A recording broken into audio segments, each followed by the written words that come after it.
Hi, everyone. Welcome to Dismantling Injustice, the podcast of Brooklyn Community Bail Fund. I'm Carl Hamad-Lipscombe. I'm here with Salih Israil, our Director of Special Initiatives and the producer and creator of this podcast. And, this week it's just the two of us. It's just family. And we wanted to take this opportunity to just talk about the continued murders of Black people in the U.S. That's really, the result of not just, it's often framed as an issue of policing. And yes, it is an issue of policing, but, it's also just really an issue of white supremacy and racism and anti-Blackness and violence. And so first, we wanted to talk about the murder of Daunte Wright in Brooklyn Center, Minnesota. And this happened, I'm not sure where we're going to post this, but it likely happened a few weeks ago.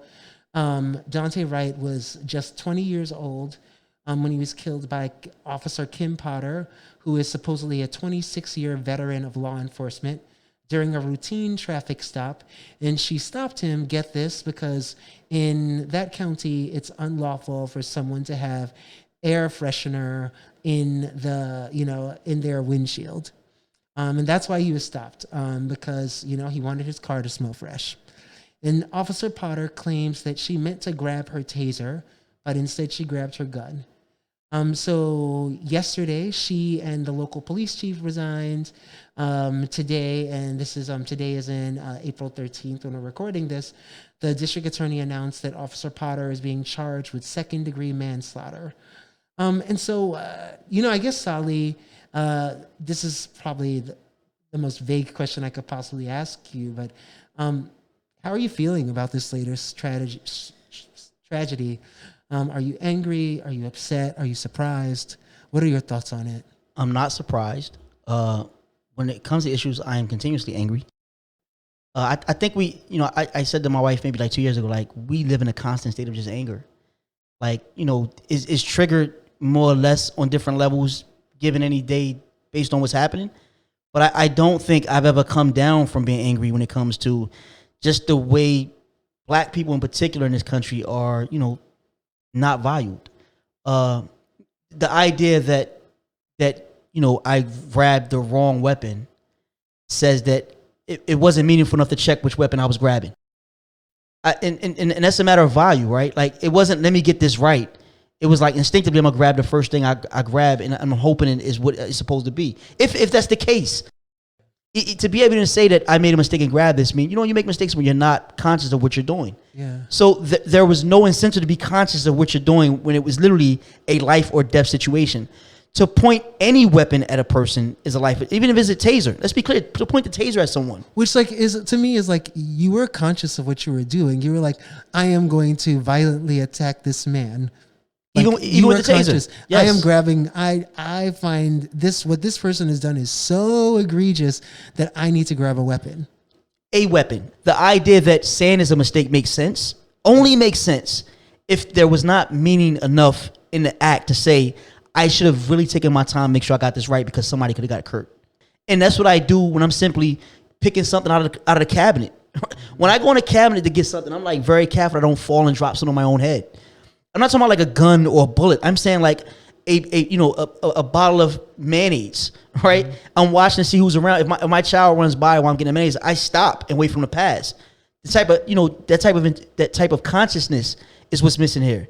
So we are training our police officers not to be conscious when it's people of color, because I see every time it's someone that's not of color, they get all kinds of consciousness, all kinds of attentiveness about how people are treated and how things are done.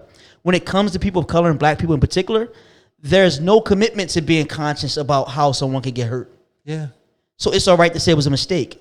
So the fact that we said the fact that it could have possibly been a mistake is atrocious to me. What that means is there was a situation where there was room for that type of mistake. There was room for that type of error. And when it comes, even with everything else that's going on, that is the part that is heartening. Mm-hmm. That time and time again, we're put on the victim is also always put on trial. Yeah, the victim can't make a mistake. Immediately. Yeah, we can't make the victim can't make a mistake. No room for error. Nope. I listen, I'm a formerly incarcerated person. I made lots of mistakes when I was young. I'm 45. I made a lot of mistakes when I was 18, 19, 20. God forbid I get pulled over and someone shoots me. They say, well, he served this amount of time in prison. I pay taxes. I'm a law-abiding citizen. Nothing allows anyone the right to kill me, right, without due process. Mm-hmm. And I don't believe in killing people with due process. I think the death penalty should be eradicated. There's no circumstance where someone deserves to die, right, absent due process. Yep. And even the due process we have for death is wrong. That's called the death penalty. And I don't agree with that. It needs to be abolished across the country. Yeah. So, I mean, that's the concept we should be thinking of itself. There's no situation we say, oh, that deserved death. Because I think we get into these arguments now about whether or not someone shouldn't have did this or shouldn't have did that, as if death was the only answer to whatever was done wrong, right? Yeah. And there's no evidence that he did anything wrong. But even those cases where black people do things wrong, there's no situation, outside of like there's a shootout and a bullet. I mean, we don't even, it's like black people just driving cars can be killed, and there could be a justifiable reason why this person was justified, the officer was justified in using deadly force. Yeah, and they expect us to understand it. It's like, this is the reason. Can't you, they're surprised when there are protests. But when people they're not people of color can throw things at, where weapons at, are definitively, we know for a fact this person just killed 4 or 5 people in the church, and they get taken in with the weapon. So we know they had a weapon in hand, and they're treated with so much respect and dignity. Yeah, or they can, kill 8 people target Asian communities in Atlanta, and the police officers will say this person was having a bad day, or they could attempt to conquer the U.S. Capitol, and nothing will happen.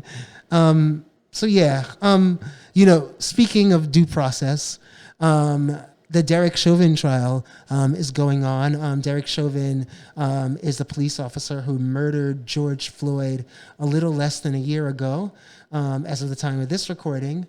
As this trial has been going on, and I haven't been paying close attention to it because I've just, I need to take care of my own mental sanity. So I've been, getting the recap at the end of the day by watching television.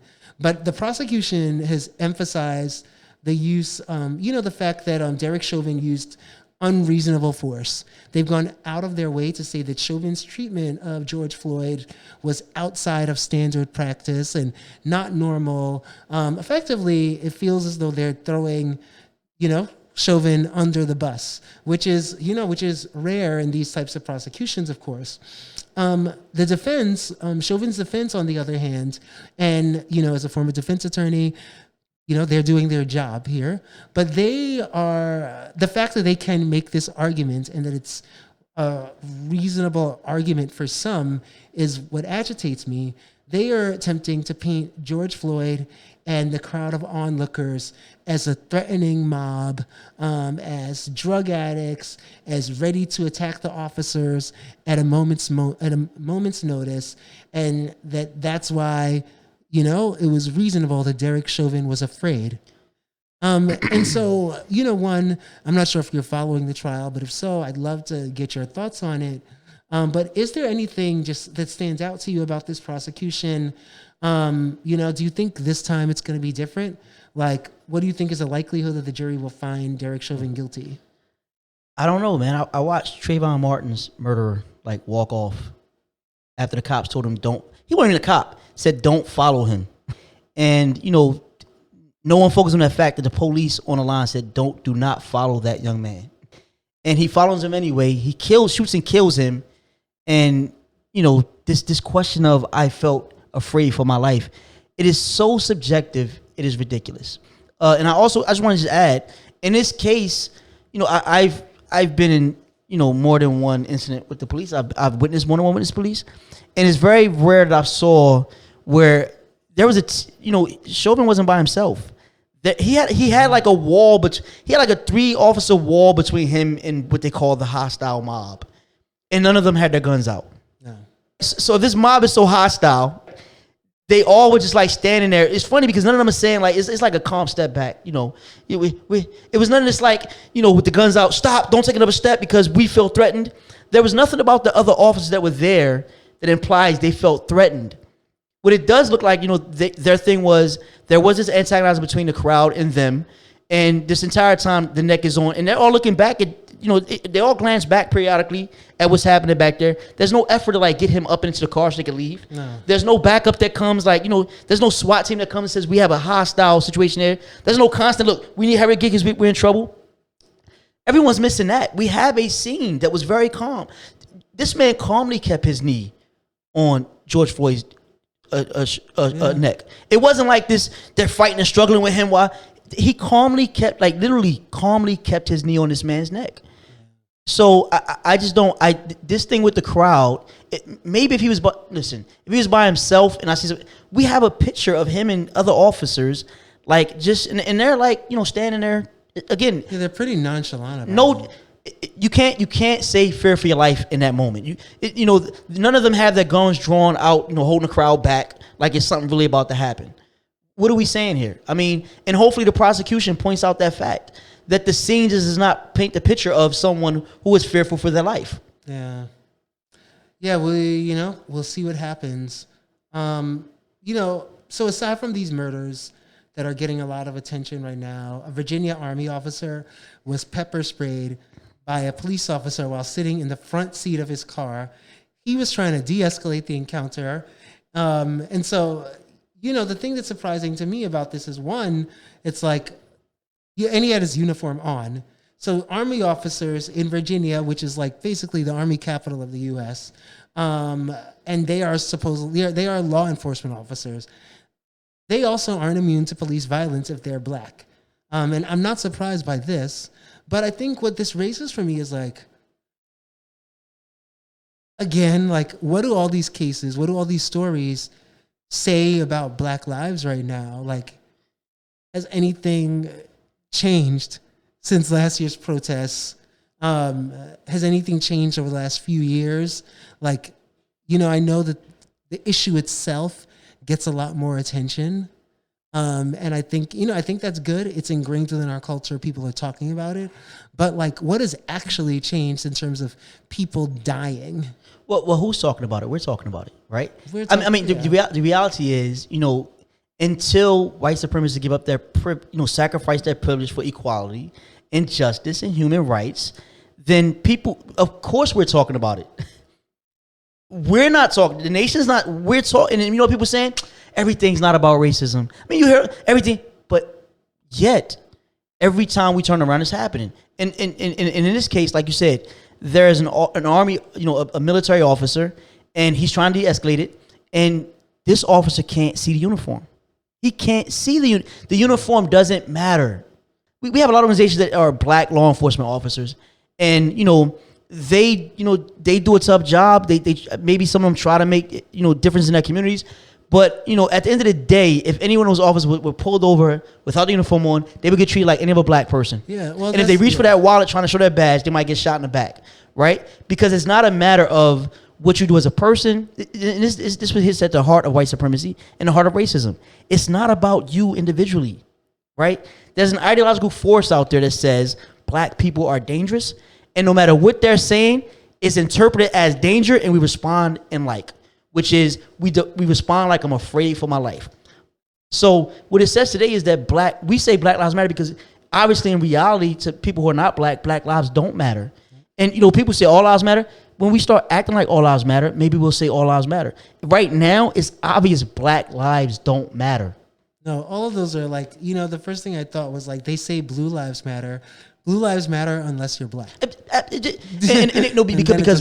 Because blackness, unfortunately in this country, blackness voids out any other color and any other affiliation, right? Yeah. You get caught in a wrong situation, no matter what you are, who you are, if you're black, that's how you're going to be treated. And black is treated as hostile. Black is treated as threatening, unfortunately. That is the reality. And they've been trained to annihilate threats. So we get annihilated every time. Yeah. And anything we do remotely to defend ourselves, and remotely defend ourselves, further justifies why we should die. Yep. Well, I think, we're going to leave it there. As always, it's a pleasure, talking to you about these issues in particular, Salih. Thanks again, everyone, for joining us. Again, you can visit our website, brooklynbailfund.org, to learn about our work. Follow us on Twitter and Instagram, BK Bail Fund. And, please rate and review our podcast so that we can, bump up on those iTunes rankings. Until next time, and until we're all free, peace out.